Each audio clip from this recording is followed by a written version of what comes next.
दिल्ली के मुख्यमंत्री अरविंद केजरीवाल के बयान अक्सर चर्चा में रहते हैं, लेकिन इस बार उन्होंने बीजेपी की आंतरिक कलह का जिक्र कर दिया और इसके पीछे उन्होंने पीएमएलए कानून की धारा 45 का जिक्र करके कहा कि बीजेपी के दो पूर्व मुख्यमंत्री मध्य प्रदेश से शिवराज सिंह चौहान और राजस्थान से वसुंधरा राजे और उसके साथ आधी बीजेपी दूर हो जाए अगर इस एक्ट की धारा 45 को निरस्त कर दिया जाए। इसके साथ ही इस पर बड़ी बहस भी छिड़ गई है कि क्या इस धारा में हुए बदलाव इस कदर प्रभावी है कि राजनीतिक तौर पर उनका इस्तेमाल हो रहा है। आप देख रहे हैं चौक मीडिया, मैं हूं अंकित तिवारी।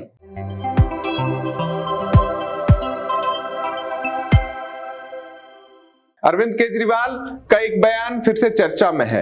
बयान से पहले मुलाकातें राजनीतिक रही, लेकिन इन इंडिक अलायंस से जुड़ी मुलाकातों के बाद दिया गया है बयान बीजेपी के अंदरूनी हलकों में भी चर्चा का विषय है। उन्होंने दो मुख्यमंत्री जो पूर्व थे और जिन्हें अब राजस्थान और मध्य प्रदेश की कमान बहुमत होते नहीं सौंपी गई, उनका जिक्र करते हुए कहा कि अगर बीजेपी पीएमएलए एक्ट की धारा 45 को निरस्त कर दे, हटा दे, तो वसुंधरा राजे, शिवराज सिंह चौहान सहित आधी बीजेपी के सदस्य उनसे दूर हो जाए।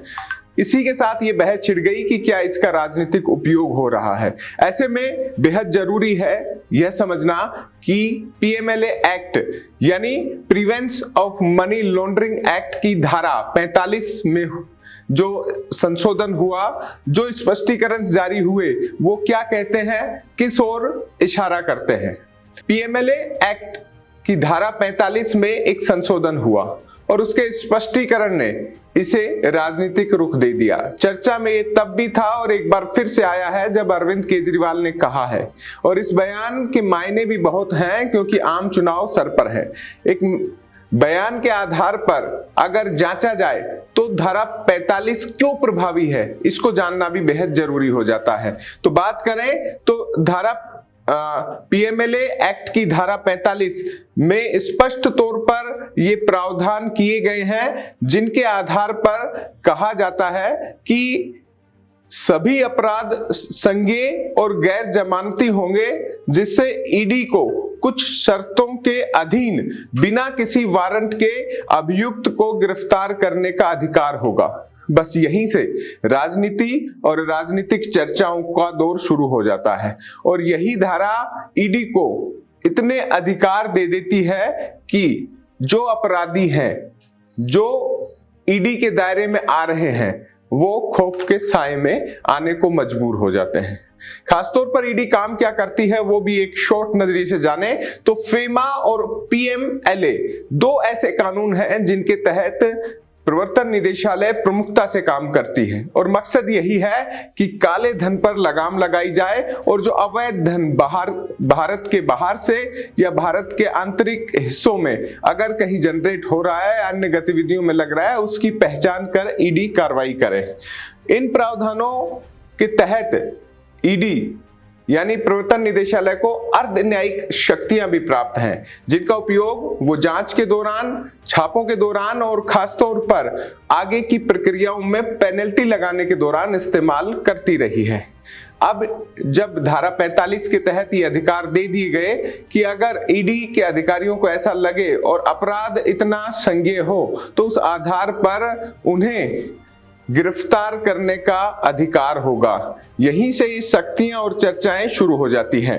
Prevention of money laundering act की धारा के ये प्रावधान राजनीतिक तौर पर इस्तेमाल हो रहे हैं या नहीं, ये तो हमेशा चर्चा का विषय है, लेकिन ईडी की देश भर में सक्रियता और चुनाव से ठीक पहले की कुछ छापेमारियों से लगता है कि केंद्र सरकार इसका इस्तेमाल बखूबी करती हुई नजर आ रही है। ऐसे आरोप लगातार लगातार इंडिक अलायंस और विपक्ष लगाती रही है, लेकिन इन आरोपों में कितना दम है उसका जवाब बीजेपी की ओर से तुरंत आ जाता है। बीजेपी का कहना होता है कि भ्रष्टाचार जमकर कर रही पार्टियां अब इन कड़े कानूनों के दायरे में है और जांच आखिर हो क्यों नहीं, क्योंकि भारत का पैसा ही इन नेताओं और इनके सपोर्टिंग अधिकारियों ने अपने हिस्से में किया हुआ है। ऐसे में एक पारदर्शी और ईमानदारी युक्त सरकार देने का दावा कर रहे नरेंद्र मोदी के हाथ मजबूत होते हुए भी दिखाई देते हैं। लेकिन केजरीवाल के इस बयान के बाद बीजेपी की आंतरिक स्थिति क्या सचमुच डगमग है या केवल अंधेरे में तीर केजरीवाल ने छोड़ा है?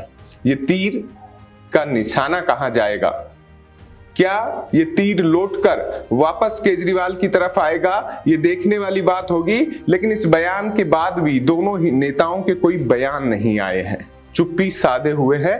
हालांकि बयान आएंगे, लेकिन वाद और विवाद के बीच में इस धारा के प्रावधान फिर से चर्चा में आ गए हैं।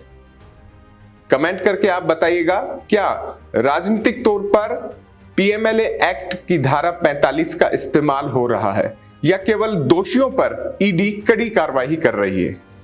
आपके जवाब का इंतजार रहेगा। चौक मीडिया के तमाम चैनल्स को आप फॉलो कीजिएगा। फिलहाल के लिए नमस्कार।